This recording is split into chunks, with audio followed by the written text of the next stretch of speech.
My name is Kvinder Kaur. I am from MSc Maths Semester 2.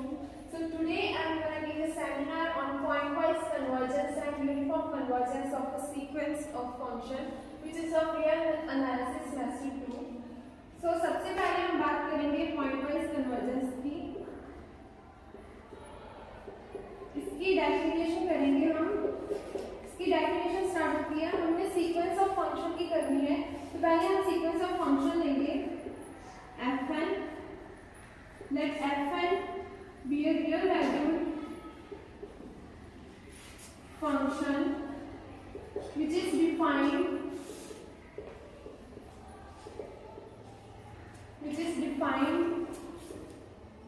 on set x.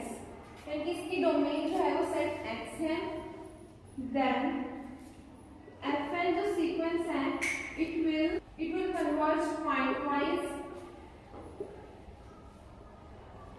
to a real valued function f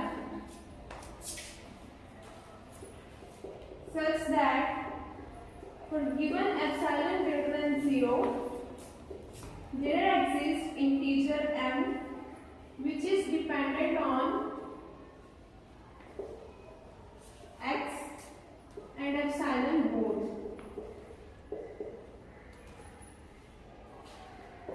Such that mod of fnx minus f of x is less than epsilon for all n greater than equal to m and for all x belongs to capital X.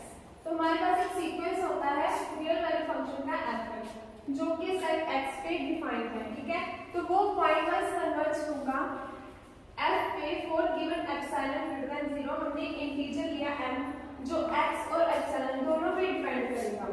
Such that mod of fnx जो है mod of fnx minus f of x जो है वो less than epsilon होगा for all n greater than equal to m and for all x belongs to capital X. Then हम करेंगे definition uniform convergence की. मतलब कि जैसे पॉइंट वाइज कन्वर्जन में हम करते थे कि हर एक x के लिए अलग अलग m की वैल्यू होती थी. यानी कि x1 के लिए m1 आता था, x2 के लिए m2 आता था. राइट, यूनिफॉर्म कन्वर्जेंस में हमने इन सभी का जो है m1 m2 m3 up to so on इनकी डोमेन ले ली m. ठीक है, उसमें जो है ये डिपेंड करेगी at greater than equal to m which m is only depends on epsilon base. it's not अभी जितने भी हैं इनका जो लीस्ट अमाउंट होगा m वो जो है वो सिर्फ epsilon पे डिपेंड करेगा. Hello everyone, my name is Preet Kaur. I am going to give seminar on topic of real analysis and topic name is Weierstrass state and prove Weierstrass M test for series of functions. Firstly इसकी statement क्या है कि जो series fn है वो uniformly converge करेगी अगर two condition satisfy करें. Series fn will converge uniformly on x if first condition है अगर fn x की modulus value less than equals to कोई वैल्यू आ जाए उसको हम mn ले लेंगे फॉर ऑल n जो नेचुरल्स को बिलोंग कर रहा है. और सेकंड जो है जो mn हमने लिया है उसकी जो समेशन वैल्यू है वो कन्वर्ज करेगी.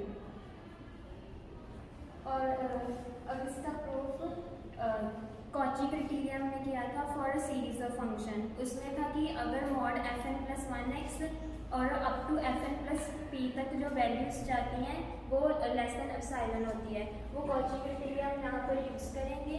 Morning to all, my name is Jasdeep Kaur and today we're going to have a seminar on the topic Weierstrass approximation theorem of the subject real analysis 2 for MSc Mathematics semester 2.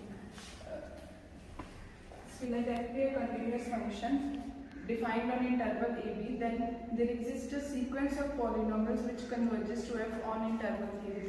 So we will prove this by having a polynomial called Bernstein polynomial. It is denoted by Bn f of f comma r by n, which is equal to summation r equal to 0 to n f of r by n Pn rx for every function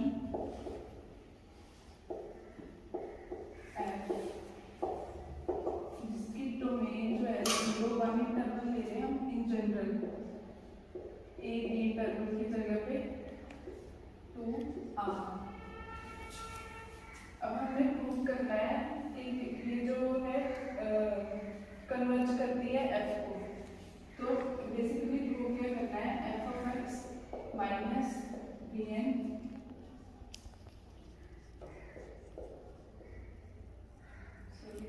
x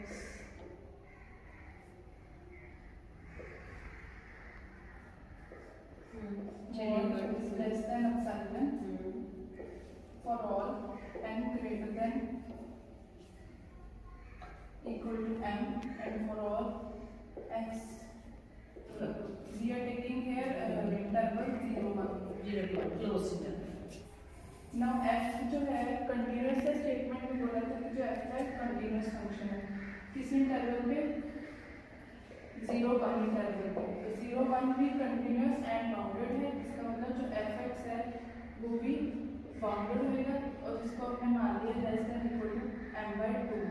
I'm Pratyatma. Today I'm a student of MSc Mathematics Sem 2. Today I'm going to talk about the topic of m and s for sequence of functions. एक fn जो है sequence लेना है real numbers का such that limit n approaches to infinity fnx is equal to fx. ये क्या होगा कि ये पॉइंट वाइज लिमिट होगी हमारी, एंड जो mn है वो सुप्रीमम है mod of fnx minus f of x where x belongs to capital X. Then जो fn है वो यूनिफॉर्मली कन्वर्ज करेगा f को और x पर if and only if जो mn है वो 0 को अप्रोच करेगा as n approaches to infinity. देखो भाई यूनिफॉर्म कन्वर्जेंस की डेफिनेशन लगा देंगे ना, इसके बाद जो हमने ये लिया है इसका सुप्रीमम ले लेना and this supremum is equal to mn. So mn is less than equal to epsilon for all and greater than equal to m, which implies mn जो है 0 को कन्वर्ज करेगा as n approaches to infinity. हमने उसमें सबसे पहले जो हमारे स्टेटमेंट का रिजल्ट हमें याद होना चाहिए, क्योंकि कोई रिजल्ट हमने करना वो था कि अगर हमारे एफ कोई सीक्वेंस है कोई फंक्शन की और हमें पता होना चाहिए कि उसका रिजल्ट आता था a to B f x d x d alpha is equal to a, तो limit N approaches to infinity A to B F N d alpha. ये हमारा रिजल्ट है जो हमने इसमें यूज़ करना है टर्म बाई टर्म इंटीग्रेशन में।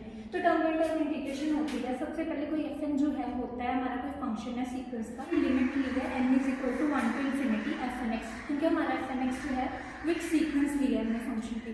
तो वो क्या हमारा करना चाहिए, वो मोनोटोनिक अल्फा एक लेंगे जो मोनोटोनिकली इंक्रीजिंग फंक्शन होगा ए बी इंटरवल पे, और उसके बाद हम एक लिमिट लेंगे N is equal to 1 to infinity summation F N X, और जो हमारे ये होगी हमें इसमें प्रूव क्या करना है कि हमारा जो रिजल्ट होता है मतलब हमारे जो हम ए टू बी जो हमारा फंक्शन होगा डी एल्फा जो होगा वो हमारा क्या होगा, हमारा जो टर्म बाई टर्म होगा limit N approaches to infinity A to B F N D. सबसे पहले हम क्या लेंगे, हम इसमें प्रूव करने के लिए हम एक सम लेंगे, तो सम के बाद हम क्या करते हैं यहाँ पे अब हमने जो है हमारा वो वाला रिजल्ट होगा apply from MSc Mathematics Semester 2, and my today's topic for seminar is uniform convergence and differentiation.